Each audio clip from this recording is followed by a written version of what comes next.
Primera de Tesalonicenses, capítulo 2. Esta es la tercera parte, y el título que hemos estado teniendo en estos estudios es Aprobados por Dios para el Evangelio. Bueno, porque el contexto sigue siendo esta función que estamos teniendo todos los creyentes, ya sea que estés compartiendo la escritura, el Evangelio, que ya sea que tengas la oportunidad de enseñar la Biblia o simplemente que seas parte de la iglesia de creyentes en Yeshua. Así es de que, pues bueno, tenemos este propósito a alcanzar, ser aprobados por Dios para el Evangelio, porque lo hemos analizado en otras ocasiones y hemos concluido que precisamente el propósito más importante de haber recibido este mensaje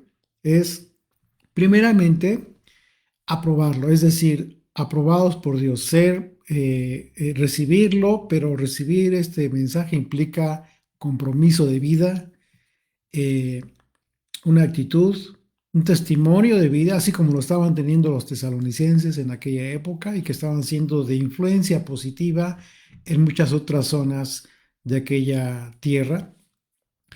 Y es lo mismo para hoy en día. Nosotros tenemos este mismo propósito, no ha cambiado. Y en ese sentido, lo que buscamos es ser aprobados por el Señor por causa del Evangelio. Así es de que, pues bueno, para tener contexto, como ya es la tercera parte de este estudio, de este capítulo 2, vamos a leer, les voy a pedir que me acompañen y vamos a leer, por favor, del versículo 1 al versículo 7 de Primera de Tesalonicenses, capítulo 2. Capítulo 2, Primera de Tesalonicenses 2. Porque vosotros mismos sabéis, hermanos, que nuestra visita a vosotros no resultó vana, pues habiendo antes padecido y sido ultrajados en Filipos, como sabéis, tuvimos de nuevo en nuestro Dios para anunciaros el Evangelio de Dios en medio de gran oposición. Porque nuestra exhortación no procedió de error ni de impureza, ni fue por engaño, sino que según fuimos aprobados por Dios para que se nos confiase el Evangelio, así hablamos, no como para agradar a los hombres, sino a Dios, que prueba nuestros corazones.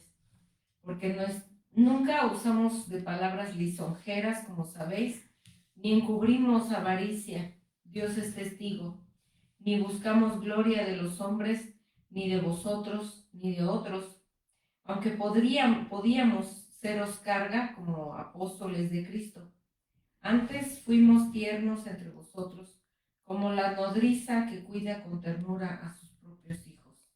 Así es, hasta aquí nos quedamos en el estudio anterior y vimos esta actitud de Pablo, estas palabras que habla acerca de una hermosa analogía relacionada con una nodriza, ¿no? Que tiene que ver precisamente con el cuidado de un bebé, de un pequeño, y que Pablo en su momento vio a los tesalonicenses de esta manera. Es así como con esta ternura, como él mismo lo expresa con esta palabra. Fueron tiernos, fue tierno con estas personas. Y es precisamente eso lo que le agrada a Dios. Lo que busca el Señor es precisamente que nosotros tengamos este trato con todas aquellas personas que están queriendo conocerle, que tengamos ternura, que seamos amables, que seamos tiernos, que seamos comprensibles, con toda la paciencia, así como Pablo lo era. No dejando de hablar la verdad, y esto es muy importante porque vemos que esto es característico de Pablo, porque en ocasiones podremos leer las palabras de Pablo y podremos considerar que en ocasiones era duro. No es que fuera duro, sino es que expresaba la palabra tal cual. Y la palabra de Dios, cuando viene de Dios y no de los hombres, uno de los propósitos que tiene es que corta, literalmente, corta, eh, lastima en ocasiones. ¿Por qué dice así la escritura? Pues precisamente porque a todos en un momento dado nos involucra en este mensaje de exhortación, de reprensión, etcétera. Entonces, cuando esto sucedía, pues Pablo lo tenía que decir tal cual, no podía cambiar ni el contexto ni el sentido de las palabras de la escritura, pero al mismo tiempo consolaba, era tierno y a grado de hablar, incluso de compararse con una nodriza. Que, ¿cuál era la función de una nodriza? Pues era precisamente cuidar de un bebé. Y el punto aquí es que habla de este afecto, Pablo, y dice el verso 8: tan grande es nuestro afecto por vosotros, que hubiéramos querido entregaros no solo el Evangelio de Dios, sino también nuestras propias vidas, porque habéis llegado a sernos muy queridos. A este grado de amor se estaba refiriendo Pablo. Y recordemos que él habla cita al Señor como testigo de este amor fraterno que sentía por los tesalonicenses. Estas palabras de Pablo expresan la esencia de la voluntad de Dios. Es decir, uno de los propósitos más importantes de la Torah, ¿cuál es? Pues es precisamente la manifestación de amor a nuestro prójimo. Si observamos con detenimiento, podemos ver claramente que Pablo habla de este amor entrañable por los tesalonicenses y como vínculo de ese amor, el Evangelio. Sin embargo, la expresión de Pablo es aún más intensa cuando afirma que si hubiese estado en sus manos hubiera entregado su vida incluso por causa del cariño que tuvo por los creyentes de Tesalónica. ¿Por qué dice, por qué estaba hablando en esos términos? Recordemos que hubo persecución y estas palabras de Pablo para los tesalonicenses son de consuelo y de expresión de un cariño sincero. Los mandamientos de Dios a nosotros nos proveen de un carácter específico, nos van formando en carácter, un carácter de amor que se va definiendo conforme cumplimos los mandamientos de Dios, pero no de forma religiosa. Cuando tú cumples los mandamientos de Dios, realmente no transforma tu vida. Vas transformando hábitos, vas cambiando hábitos porque es religioso, pero no cambia tu vida. Y Dios no quiere eso. De hecho, a ti no te sirve para nada. Eso, por esa razón la gente se aleja de la religión, de la religión. Pero cuando las personas han entendido el verdadero sentido del Evangelio, el verdadero propósito, la verdadera importancia de cambiar tu vida en base a este mensaje de vida eterna que es el Evangelio, entonces la gente es muy difícil que se aleje, porque la transformación es definitiva. La gente ha entendido que el tiempo que tenemos en esta vida, en este mundo, es muy corto. ¿Y qué pasará? Con todas sus aflicciones, con todas sus alegrías, con todos los problemas, etcétera, pasará. Y a lo que aspiramos es precisamente a lo que va a permanecer para siempre, que es el reino del Señor. Así es de que el punto aquí es que lo que te cambia, lo que debe, el propósito de la Torah en ti y en mí, debe ser cambiar nuestro carácter, transformar nuestro carácter, ¿sí? Y cuando nosotros lo hacemos, entendiendo el sentido de los mandamientos, cumpliendo de forma razonada los mandamientos, eh, los cumplimos en relación a nuestro prójimo, siempre, siempre. Y cuando lo hacemos así, esto tendrá el propósito de manifestar el amor de Dios. Eso es lo que Dios quiere, que manifiestes a través de tu propio testimonio de vida el amor que tiene Dios para con todo el mundo. Uno de los ejemplos más claros de amor de Dios que podemos reflejar a través de sus mandamientos es precisamente el Shabbat. El Shabbat, por ejemplo, porque cuando cumplimos el día de reposo, cuando guardamos el día de reposo en términos que hoy lo podemos cumplir, ¿por qué lo digo así? Bueno, porque lo podemos cumplir hasta cierta forma, de acuerdo a cómo fue establecido en un principio, de acuerdo a todos los mandamientos que fueron establecidos para el Shabbat, en donde había sacrificios, ofrendas, etcétera, etcétera. Una infinidad de cosas que, por supuesto, hoy ya no existen. Pero cuando lo cumplimos, entendiendo el propósito de lo que realmente quería Dios que aprendiéramos a través de todo este sistema sacrificial como una enseñanza didáctica, entonces descubrimos la certeza de las palabras de nuestro Mesías, de Yeshua, cuando nos enseñó la diferencia que existe entre guardar el Shabbat de forma religiosa, ¿sí?, y guardar el Shabbat con la conciencia de que al hacerlo, en realidad, el Shabbat nos guarda a nosotros, nos cuida, nos protege, nos provee de todo lo que necesitamos.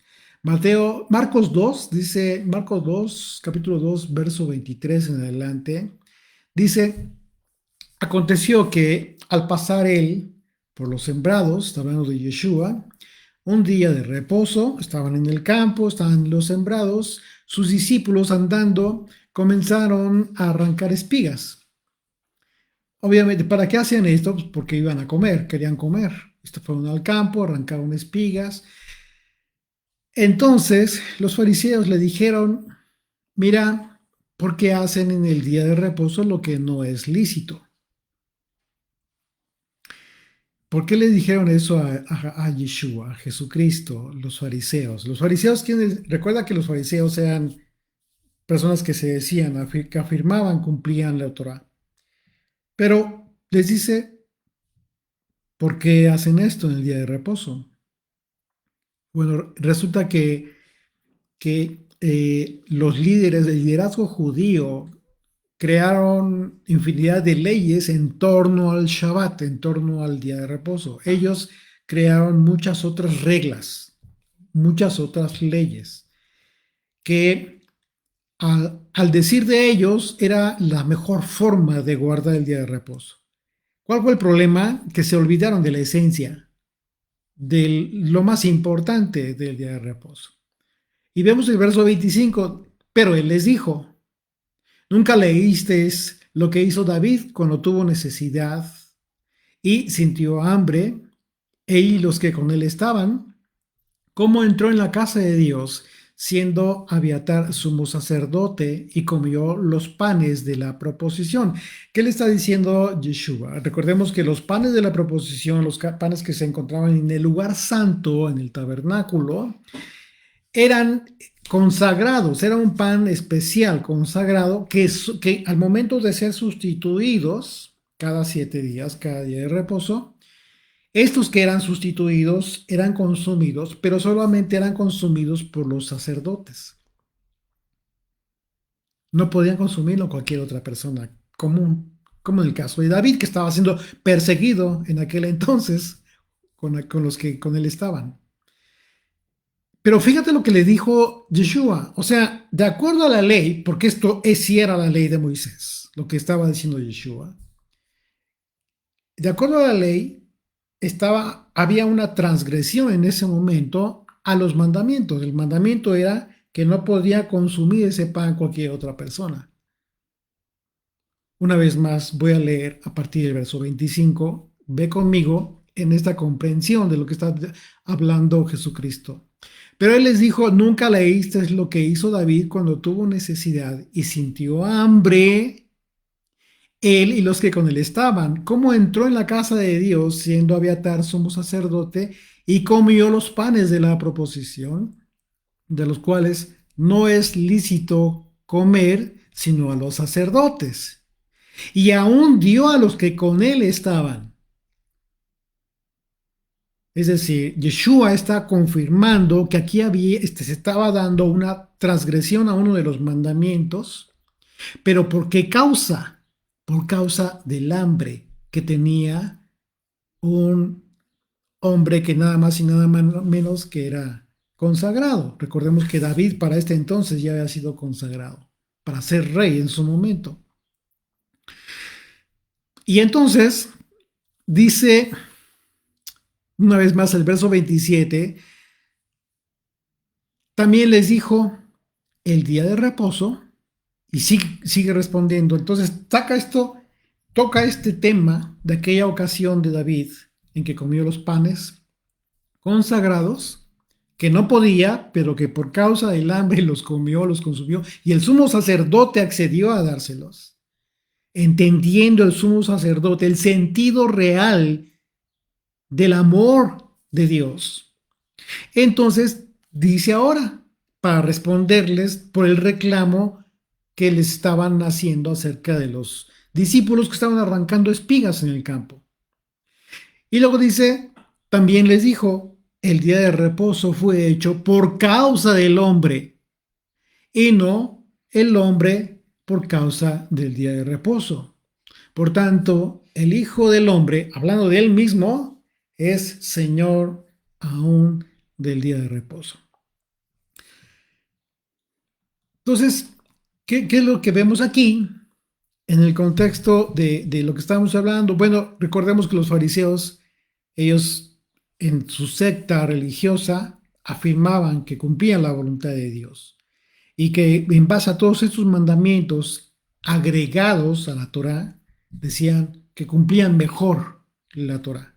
Sin embargo, Yeshua los corrigió en su afirmación y les hizo ver el error al considerar que la forma en que ellos guardaban el Shabbat pues no beneficiaba al hombre en sí, pero que por el contrario, la forma correcta de guardar el día de reposo es cuando el hombre busca hacer el bien a su prójimo.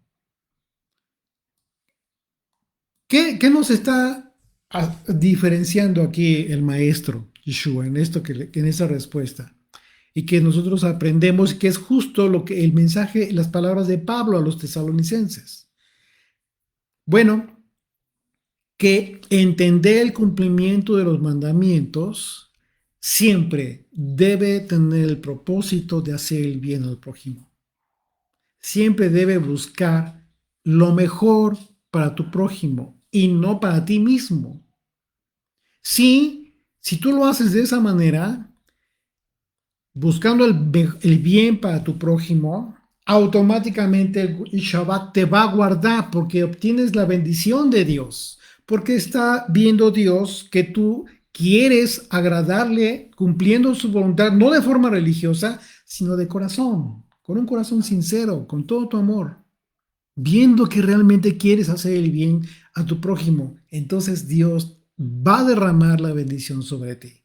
Pero en consecuencia, no es así cuando tú mismo buscas beneficiarte en el día de reposo porque dices, pues y entiendes mal lo que dijo Yeshua en sus palabras cuando dijo que el día de reposo se hizo por causa del hombre. Pues entonces pues, quiere que esté bien el Señor en el día de reposo, entonces yo hago lo que mejor me parece. No, porque te estás regresando al tiempo de los jueces. Cada quien hacía lo que bien le parecía.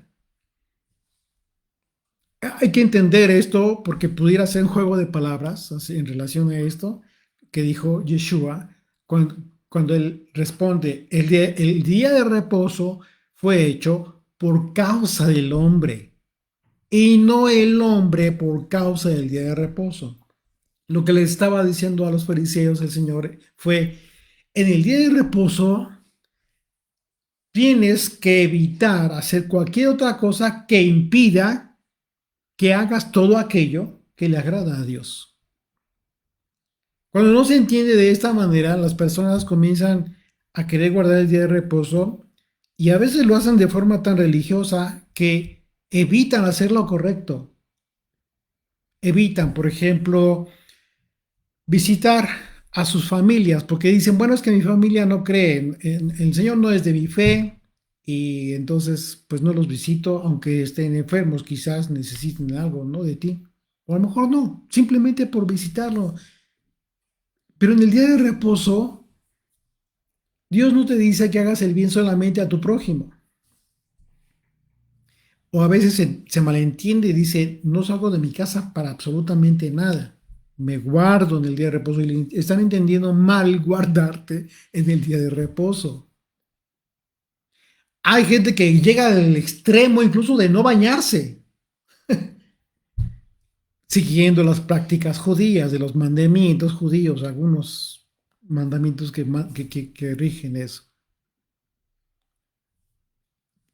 El punto aquí de la enseñanza de Yeshua es que debemos buscar que el cumplimiento de los mandamientos de Dios vayan forjando nuestro carácter en un amor sincero, razonado, con sentido común, en beneficio de nuestro prójimo. Así es de que Pablo, al hablar del evangelio que les dio a los tesalonicenses, porque el Shabbat es parte sustancial del evangelio, por supuesto, Pablo, al hablarle a los tesalonicenses, se refiere justamente a la Torá, la voluntad de Dios que le transmitió Pablo a los tesalonicenses. Y en el mismo contexto de la voluntad de Dios, les expresa este amor entrañable como la manifestación de amor de Dios. Es decir, lo que les está diciendo, lo que yo he hecho con ustedes fue lo que Dios ha querido que yo les manifieste, el amor de Dios para con ustedes, más que mi amor. Por eso habla de su propia vida, dice, yo por mi parte hubiera querido darles mi propia vida. Esta manifestación de Pablo tuvo el propósito de ser un testimonio de lo que la práctica de la Torá hace en las personas. Lo tenía Pablo y lo expresaba de esta manera. Y continúa el mismo verso 8, dice más adelante, no solo el Evangelio de Dios, sino también nuestras propias vidas, porque habéis llegado a sernos muy queridos. Pablo, al hablar de la posibilidad de entregar su propia vida, pues nos está dando una enseñanza muy valiosa a quienes el Señor nos ha encargado un ministerio y a los colaboradores de cualquier ministerio también, porque las palabras de Pablo reflejan la acción de entregar nuestras vidas a los destinatarios de nuestro servicio. Tu servicio, tu ministerio, te conviertes en un servidor, ¿sí? Tiene un propósito y tiene destinatarios específicos. Todos aquellos que están esperando recibir enseñanza, como si viniera de Dios, no de ti. Y este es el gran compromiso que adquirimos. En ese aspecto debemos considerar que aunque es importante el trabajo de preparación que debemos tener para poder transmitir una enseñanza bíblica, definitivamente eso no es lo mismo a tomar todo aquello que transmitimos como una enseñanza bíblica y aplicarlo a nuestra propia vida. Hay personas que quizás sean muy buenos enseñando la Biblia, pero no son tan buenos aplicando todo lo que enseñan a sus propias vidas. Y esto es un gran reto para todos. Hablando del amor a nuestro prójimo y con ello dar testimonio de que efectivamente la Torá está cumpliendo el propósito de Dios, que espera en sus siervos, es lo que nosotros debemos cumplir.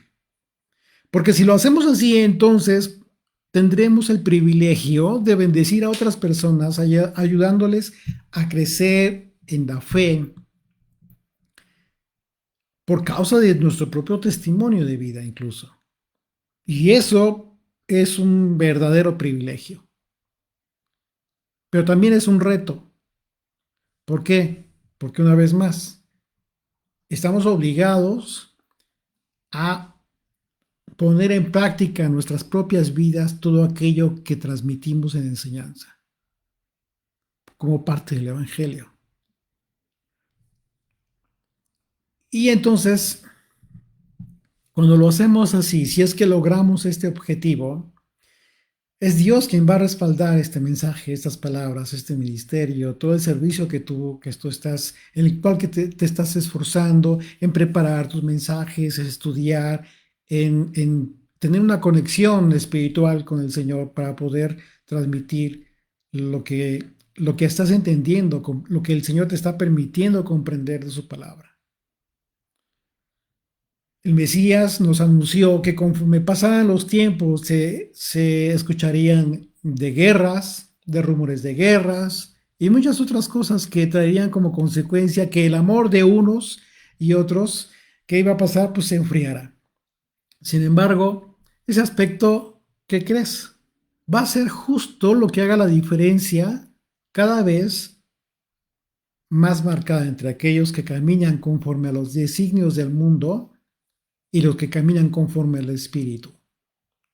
Es decir,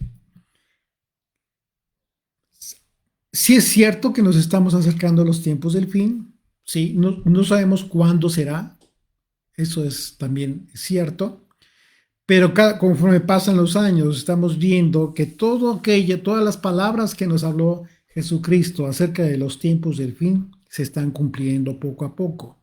Cada vez es más palpable todos estos acontecimientos en todo el mundo. Pero esto es justo lo que va a ser una desaparición, perdón, una separación entre unos y otros.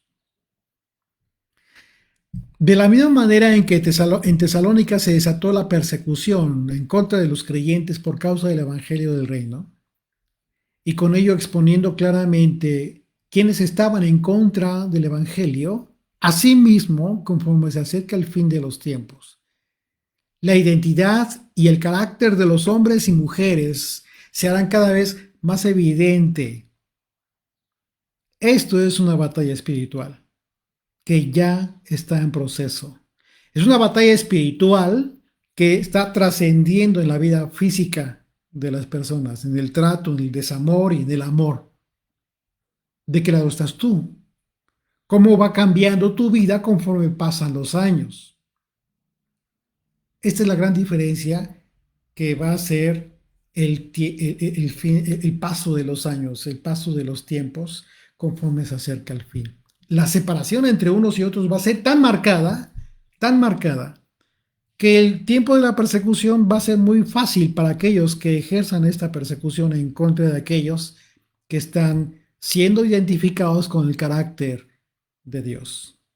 De manera que si tú has recibido el honor de un ministerio, de un servicio, pues esta es una gran oportunidad para cumplir tu propósito, para servir a los demás, porque a fin de cuentas eso es un ministerio. Pablo y sus colaboradores eran conscientes de esta gran oportunidad para cumplir con la manifestación de amor que tuvieron al observar la Torá, compartiéndoles el Evangelio y además entregándoles sus vidas mismas en servicio.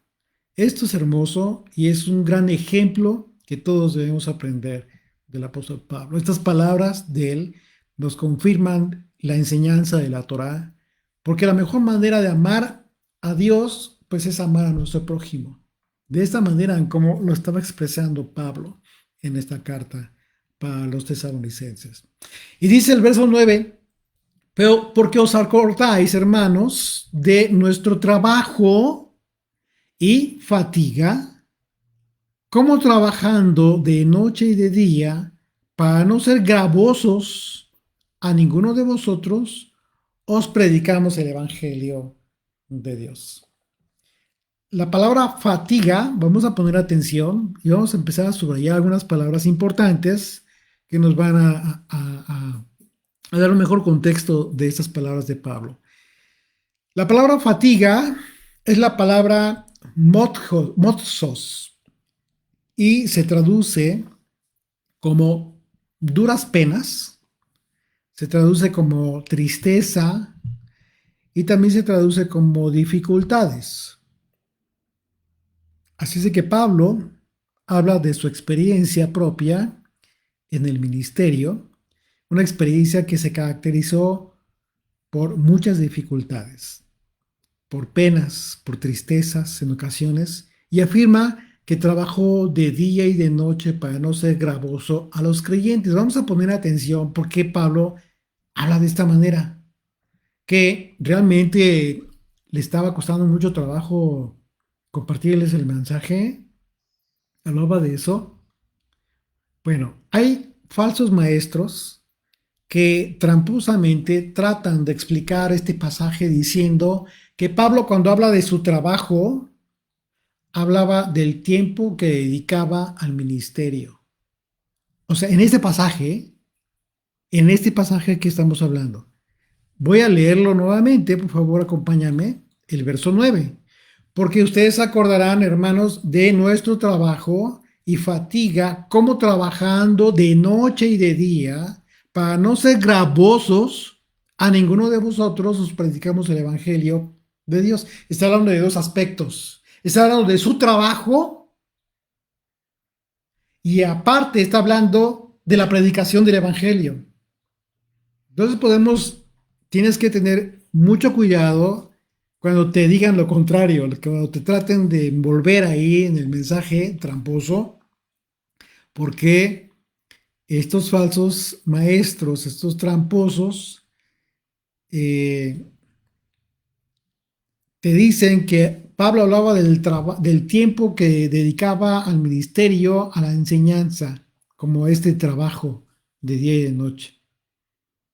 Pero eso es una mentira que el propio pasaje nos revela por sí mismo.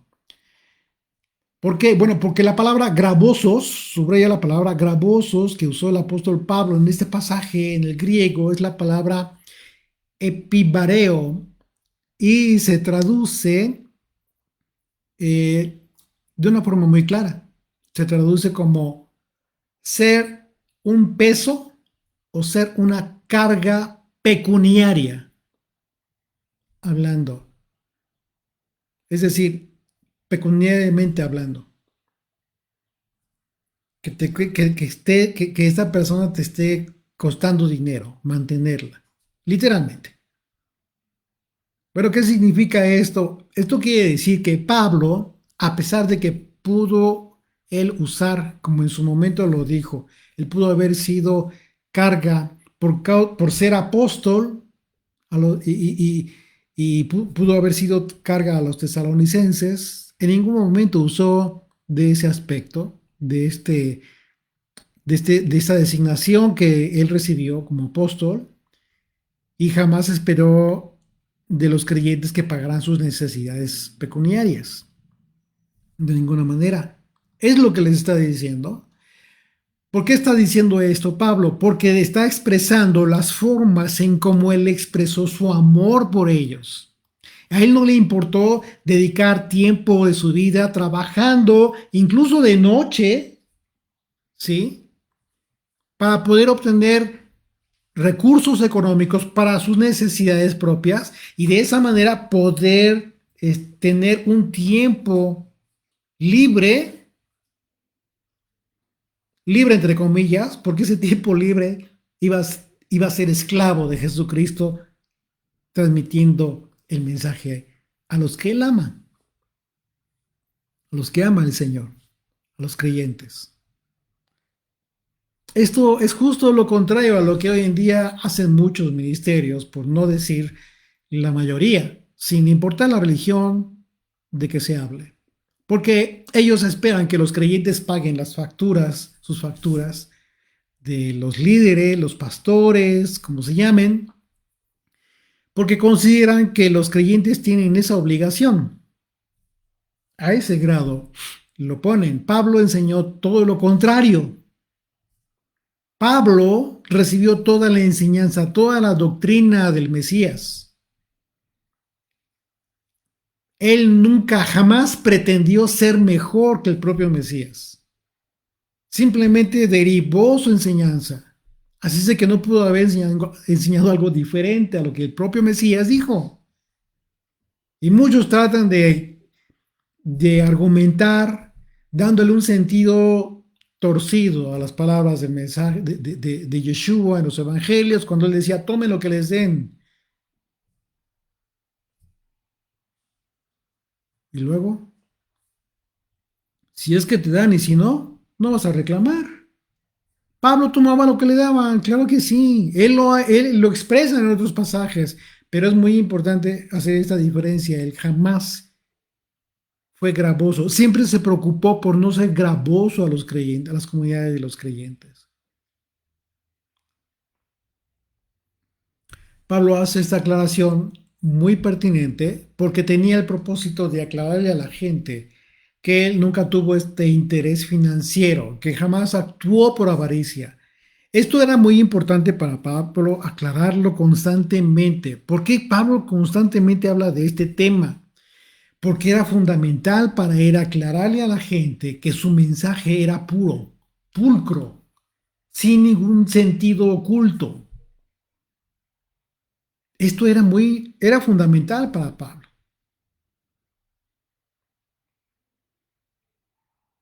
Que la gente tuviera muy claro que Pablo en ningún momento tenía el propósito de alguna avaricia, si esta forma de actuar de Pablo permitió que la exaltación del nombre de Dios siempre fuera pulcra, con pureza de sus labios, con fidelidad, tal cual siervo del Señor.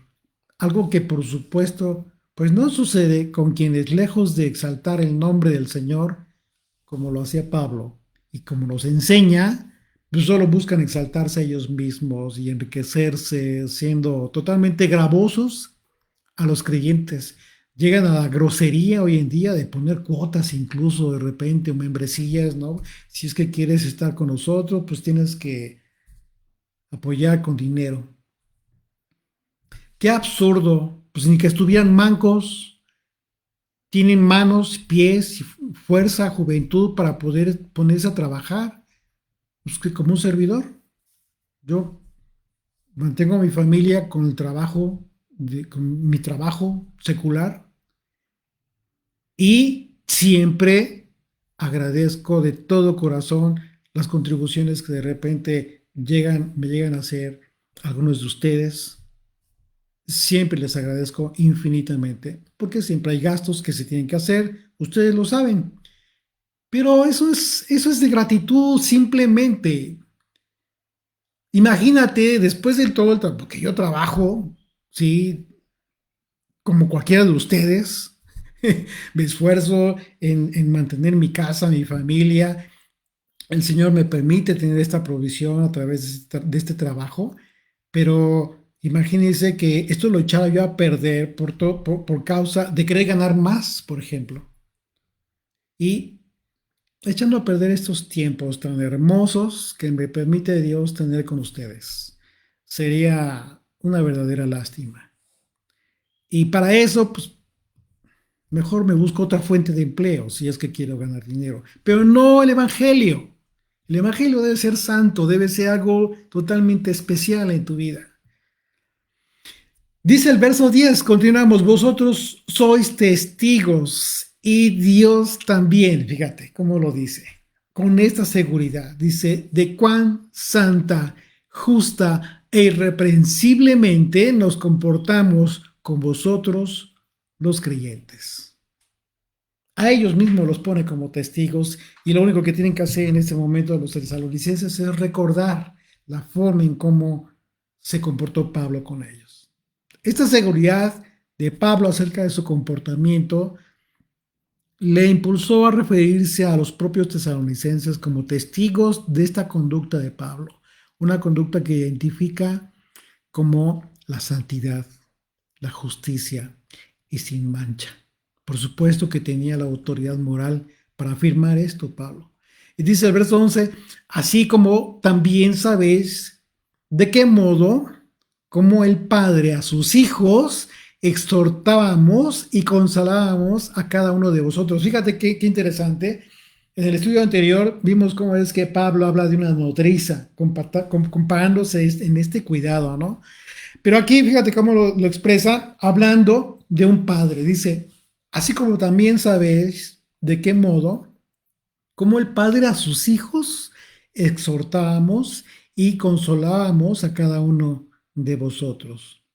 Esta santidad justa e irreprensible en la actitud del apóstol Pablo le llevó a usar esta analogía con la cual expresó este amor que tuvo por los tesalonicenses, porque al referirse a ellos como a hijos y al trato que les dio en exhortación y consuelo, pues nos habla de la autoridad moral con que Pablo podía asegurar esto, y así, como lo refirió anteriormente, acerca de no haber sido gravosos para los tesalonicenses, ahora desde esta perspectiva, la perspectiva del trato de un padre para con sus hijos, les dice que como un padre, pues nunca buscó recibir de los tesalonicenses algo, sino que por el contrario, así como un padre siempre busca darle a sus hijos, ¿no? Es lo más natural. Siempre como papá buscas de qué manera puedes apoyar, ayudar a tus hijos. Así Pablo. Y una de las razones por las que Pablo habla de esta analogía del amor de un padre por sus hijos es porque Pablo buscaba que los tesalonicenses fueran aprobados por Dios. ¿Qué padre o qué madre no busca que sus hijos sean aceptados por el Señor? Así Pablo. Buscaba darles lo mejor, garantizándose a él mismo que iban a ser aprobados por Dios los tesalonicenses. Así tú con tus hijos, ¿qué haces en el momento que te sientas con ellos y les enseñas la Biblia? Buscas que en un momento dado, en un futuro, tus hijos sean aprobados por Dios, que sean aceptos delante de Él, que su vida, su testimonio sea agradable a Él, que sea de influencia en un momento dado para sus propias familias que van a tener el día de mañana, para otros. Es lo que buscamos como papás. Pablo así lo expresa. Imagínate qué hermoso. A este grado llegaba el amor de Pablo. Por eso hablaba de esta manera. Dice el verso 12, y os encargábamos que anduvieseis como es digno de Dios, que os llamó a su reino y gloria. Y aquí ya, una vez más, como siempre lo hace Pablo, los coloca a los tesalonicenses en el contexto del reino. La actitud que tú tienes hoy debe prepararte por causa del llamado que Dios te ha dado para su reino y gloria. Esto no significa que el resultado de andar como es digno de Dios sea algo que tengamos que esperar en un futuro. No, pues algún día, ¿no? Efectivamente, todos aspiramos a ser recibidos en el reino celestial. Sí, claro. Aquí Pablo está hablando de un llamado que Dios nos ha hecho y para el cual, una vez que hemos comenzado a caminar como es digno del Señor, entonces comenzaremos a experimentar su reino y su gloria desde ya, justo como lo enseñó Yeshua. El reino de Dios siempre estará junto a la gloria de Dios. No es lo mismo. Esto significa que en el reino del Señor la presencia de Dios siempre estará manifestándose, ¿sí? Siempre será, y la manifestación de la presencia de Dios hace manifiesta su gloria. ¿Cómo podríamos entender un poquito mejor esto? Bueno, acompáñame por favor en tu Biblia a la profecía de Zacarías. Zacarías capítulo 14, vamos a leer un pasaje, dos versículos que nos exponen este tema, hablando de la gloria de Dios. Primeramente, entender lo que es la presencia de Dios en tu vida, que va a permitir que la gloria de Dios sea expuesta. Dice, verso 6, y acontecerá que en ese día no habrá luz clara. ¿De qué está hablando? Zacarías ya está hablando del tiempo del reinado del Señor. Dice, acontecerá que en ese día no habrá luz clara, ni oscura. Será un día, el cual es conocido de Dios, que no será ni día ni noche, pero sucederá que al caer la tarde habrá luz. O sea, ¿qué es lo que hicimos, qué es lo que sucedió cuando iniciamos nuestro día de reposo? Cayó la tarde, pero ya estaba oscuro. Empieza la noche, la oscuridad. Pero dice Zacarías, en aquel tiempo caerá la tarde, pero habrá luz. Bueno, esta luz permanecerá incluso al caer la tarde. Es una luz única, especial, y permanecerá de forma perpetua. Esta luz del reino va a ser perpetua. No habrá noche. En la mañana, por la tarde y cuando caiga la tarde, y que podría pensarse que todo será penumbras en un momento dado, la noche, pues no será así, sino que habrá una luz especial. Esa luz permanecerá, que es la que se refiere, a la que se refiere el profeta Zacarías. Es justo aquella luz que llenó la creación cuando el Señor ordenó sea la luz. ¿Por qué podríamos asegurar esto? Bueno, acompáñame ahora a Génesis. Por favor, Génesis 1, desde el verso 1. Fíjate bien, vamos a leer hasta el verso 5 para tener el contexto. ¿Cómo estaba en ese tiempo? Dice, verso 1. En el principio creó Dios los cielos y la tierra estaba desordenada y vacía, y las tinieblas estaban sobre la faz del abismo, y el Espíritu de Dios revoloteaba sobre la faz de las aguas. Y dijo Dios, sea la luz, y fue la luz. Verso 4, y vio Dios que la luz era buena. Separó Dios la luz de las tinieblas, y llamó Dios a la luz día, y a las tinieblas llamó noche, y fue la tarde y la mañana un día. Ok, estamos hablando del principio. Y bueno, esta luz que Dios llamó buena es la luz que permanecerá cuando el Señor establezca su reino. Ahora bien, ¿por qué aquella luz con la cual Dios separó el día de las tinieblas en el día 1 no es la luz que hoy en día tú y yo podemos apreciar? Bueno, porque el sol y las estrellas que proveen lo que conocemos como la luz hoy en la actualidad fueron creadas hasta el cuarto día de la creación, no antes. Entonces esta luz era especial. Cuando dijo el Señor, sea la luz. Vamos acá, versículo 14, ahí en Génesis 1, por favor, acompáñenme. Y dijo luego Dios, haya lumbreras en la expansión de los cielos para separar el día de la noche, y sirvan las señales para las estaciones, para los días, para los años, y sean por lumbreras en la expansión de los cielos para alumbrar sobre la tierra. Y fue así.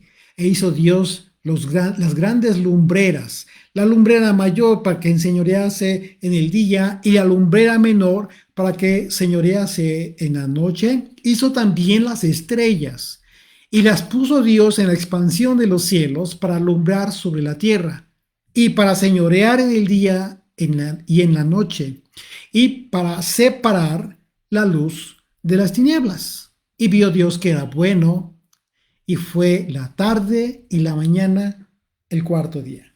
Hasta el cuarto día de la creación fueron creadas estas luminarias que hoy nos proveen de la luz que tú y yo vemos. Entonces, ya te puedes dar una idea de lo que está hablando Pablo cuando habla de la manifestación de la gloria de Dios.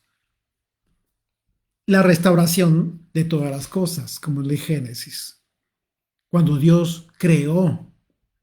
De manera que aquella luz que se manifestó a la orden de sea la luz, fue una luz que provenía de la presencia de Dios, no de las lumbreras que fue que él creó, sino del mismo Dios. Y lo podemos leer en Apocalipsis, como es que dice la Escritura claramente que era él, que es él, será el mismo quien dé luz. Entonces, es Dios quien iluminó y transformó su creación. En aquel entonces el Señor estableció un orden de reino y después fue arruinado, como ya también lo analizamos. Si tú me acompañaste en el estudio del libro de Génesis, eh, te, seguramente recordarás que hay un tiempo muy prolongado entre incluso un mismo versículo que no se ve claramente ahí, pero obviamente ya con el análisis profundo de estos versículos entendemos que hubo un momento en que fue arruinado todo aquello que Dios creó a la perfección por causa del pecado, por causa de la muerte, porque eso es lo que hace el pecado. Se levanta en contra de la manifestación de la gloria de Dios. Aquella luz hermosa, impresionante que venía de Dios mismo. El pecado, eso sí, tienes que tener muy claro, el pecado jamás va a afectar la gloria de Dios. No. Pero sí se va a levantar y va a buscar perjudicar, a ponerse contra la manifestación de su gloria del Señor. Entonces, una vez más, dice Pablo, verso 12, y nos encargábamos que anduvieseis como es digno de Dios, que os llamó a su reino y gloria. Te está transportando aquí literalmente, te está diciendo, Dios te llamó para que hoy en día comiences un camino que te va a llevar a la manifestación de su gloria allá en su reino. Es eso lo que está diciendo aquí el apóstol Pablo. Y luego dice el verso 13, por lo cual también nosotros sin cesar damos gracias a Dios. Así es que debido a esta esperanza del reino y la manifestación de la gloria de Dios, Pablo daba gracias a Dios sin cesar. Así como en otros pasajes de sus cartas escribió que él siempre oraba sin cesar, también daba gracias, y esto nos dice claramente que para Pablo la oración y la gratitud de Dios es algo parte cotidiana de su vida, así como lo debe ser para ti y para mí. Todo el tiempo hablar con Dios, todo el tiempo sé consciente de que el Señor está aquí contigo. Y verás que tu vida va a comenzar a cambiar, tu forma de ver, tu forma de reaccionar, incluso aunque te digan haz esto, haz aquello, tú vas a reaccionar temiendo al Señor. Y esto es muy importante. Esto genera paciencia también. Dice el verso, y continúa ahí, el verso 13, dice, damos gracias a Dios de que cuando recibiste la palabra de Dios que oíste de nosotros, fíjate bien lo que dice, la recibiste no como palabra de hombres, sino según es en verdad la palabra de Dios, la cual actúa en vosotros los creyentes. ¿Te estás dando cuenta de la diferencia que está haciendo aquí Pablo? Es radical y es impresionante, porque él mismo dice, no la recibieron como de mí. Esto es muy importante porque Pablo está asegurando que el fruto de los tesalonicenses, y por lo cual ellos habían podido ser de influencia en muchos otros creyentes, fue que recibieron el Evangelio, no como un mensaje que tuvo su origen en personas, en seres humanos, como era Pablo y sus colaboradores, sino que lo recibieron como la palabra de verdad, es decir, conscientes que provenía de Dios mismo ese mensaje. En ese sentido, Pablo decía, yo solamente fui transmisor, pero no es mía. La palabra de Dios es su revelación y para nosotros debe ser entendida como perfecta. La palabra de Dios es perfecta porque es la revelación de Él. Tan perfecta que produce la manifestación del reino y al recibirla como la palabra de Dios, y no de hombres, entonces esa convicción, convencido tú de esto, de que estás recibiendo el mensaje que Dios ha querido que tú recibas, eso nos permite actuar en consecuencia. Por ello, la convicción de que lo que escuchamos de la palabra de Dios es fundamental para recibir lo que buscamos.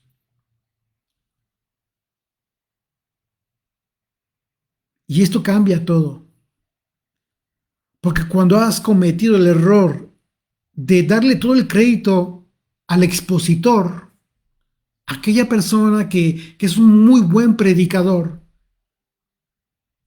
tú mismo estás estropeando la convicción de que aunque haya sido un excelente predicador, pero que realmente te haya enviado o transmitido el mensaje de Dios, la palabra de verdad, tú mismo lo niegas. ¿Por qué? Porque estás idolatrando al hombre y no le estás dando la gloria al Señor. Para esto tienes que estar convencido, como lo dijo Pablo aquí a los tesalonicenses, convencido de que este mensaje es de verdad y viene de Dios y no de los hombres. Y estos hombres que te transmiten solamente son ellos, eso, transmisores. Pero no es producto de ellos este mensaje tan importante de vida. Entonces, esta convicción nos permite actuar en consecuencia, por supuesto. Y por ello la convicción de lo que escuchamos de la palabra de Dios es fundamental para recibir lo que buscamos. ¿Por qué? Porque en consecuencia es el Espíritu de Dios el que comienza a obrar en tu vida. Solo cuando estamos convencidos de que la palabra que escuchamos tiene el poder para cambiarnos. Pablo les aseguró a los tesalonicenses que en ellos se estaba cumpliendo la profecía de Isaías, por causa de haber escuchado la palabra de Dios como de verdad, como viniendo de Dios mismo y no de los hombres, ni de él ni de sus colaboradores. ¿Cuál profecía? Porque como desciende de los cielos la lluvia y la nieve, y no vuelve allá vacía, sino que riega la tierra y la hace germinar y produce y da semilla al que siembra y pan al que come. Así será mi palabra, dice el Señor, que sale de mi boca. No volverá a mí vacía, sino que hará lo que yo quiero y será prosperada en aquello para que la envíe. Profeta Isaías, capítulo 55, versos 10 y 11. Esta profecía se está cumpliendo desde entonces y hasta hoy en nuestros días. Así es de que el anhelo más grande que pueda tener cualquiera que se dedique a compartir el Evangelio es que todo aquel que escucha nuestras palabras tenga la conciencia de que recibe la palabra de verdad, pero porque la recibe de Dios y no de nosotros, no de hombres. Señor bendito, gracias por esta gran oportunidad, por tu privilegio, por el privilegio que nos das de compartir la palabra de verdad, de poder ser transmisores de tu verdad para todas aquellas ovejas que están esperando el alimento limpio, la leche no adulterada.